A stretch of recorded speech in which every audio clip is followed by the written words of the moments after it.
আসসালামু আলাইকুম, টপ নিউজে স্বাগতম। জানিয়ে দিচ্ছি এই মুহূর্তে আমাদের হাতে থাকা সর্বশেষ সংবাদ আপডেট। শুরুতে থাকছে জামায়াত কোন শক্তিকে ভয় করে না, শফিকুর রহমান। এরপরে থাকছে আইন শৃঙ্খলা পরিস্থিতি আগের চেয়ে অনেক উন্নত হয়েছে, স্বরাষ্ট্র উপদেষ্টা। সর্বশেষ থাকছে জরিমানা করায় হাইওয়ে পুলিশের উপর হামলা, বাস চালক সহ আটক ৩।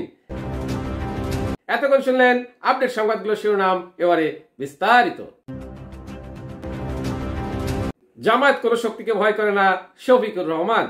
কোন শক্তিকেই ভয় করে না জামায়াত ইসলামী, এমন মন্তব্য করেছেন দলটির আমির ডাক্তার শফিকুর রহমান। তিনি বলেন, জামায়াত সরকার গঠন করলে সব দেশের সঙ্গে বন্ধুত্বপূর্ণ সম্পর্ক বজায় থাকবে, তবে কোনো দেশের একক আধিপত্য থাকবে না। শুক্রবার 10 অক্টোবর সন্ধ্যায় রাজধানী তালতলা হালিম ফাউন্ডেশনে কাফরুল দক্ষিণ থানা জামায়াত ইসলামী আয়োজিত মতবিনিময় সময় প্রধান অতিথির বক্তব্যে এসব কথা বলেন তিনি। ডাক্তার শফিকুর রহমান বলেন, জামায়াত সরকার গঠন করলে অর্থনৈতিক খাতে লুটপাট ও অনিয়ম বন্ধ করে শৃঙ্খলা প্রতিষ্ঠা করা হবে। কেউ চাঁদাবাজি বা অবৈধ সুবিধা নেওয়ার সুযোগ পাবে না। তিনি আরো বলেন, সুষ্ঠু নির্বাচন আয়োজনের পথে কেউ বাধা দিলে তাকে শক্ত হাতে প্রতিহত করা হবে। আইন শৃঙ্খলা পরিস্থিতি আগের চেয়ে অনেক উন্নত হয়েছে, স্বরাষ্ট্র উপদেষ্টা।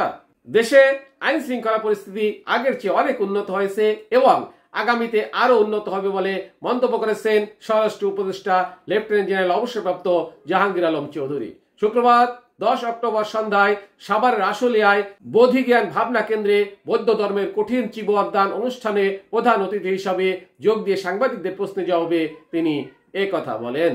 উপদেষ্টা সেফ এক্সিট প্রসঙ্গে সম্প্রতি এনসিপি নেতা নাহিদের মন্তব্য নিয়ে প্রশ্ন করা হলে তিনি সংক্ষিপ্ত জবাবে বলেন, আপনার প্রশ্ন আপনি করতে পারেন, যার প্রশ্ন সে করতে পারে, তবে এ বিষয়ে আর কোনো মন্তব্য করতে রাজি হননি তিনি।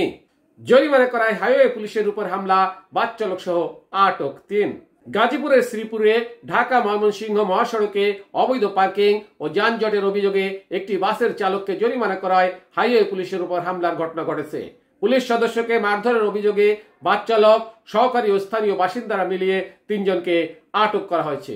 ঘটনার সঙ্গে যুক্ত বাসটিও জব্দ করা হয়েছে। শুক্রবার 10 অক্টোবর সকালে উপজেলার গাজীপুর ইউনিয়নের জৈনা বাজার এলাকায় ঢাকা ময়মনসিংহ মহাসড়কের ঢাকা লেনে অবৈধ পার্কিং করে যাত্রী ওঠানামার কারণে দীর্ঘ যানজট সৃষ্টি হয়। এই বাসের চালক ইমাম পরিবহনের জাকির হোসেন সোহেল 33, সহকারী মোহাম্মদ আরিফ মিয়া 33 এবং স্থানীয় বাসিন্দা সোহাগ 33কে আটক করা হয়। টপ নিউজ এখনকার মতো শেষ করছি। আল্লাহ হাফেজ।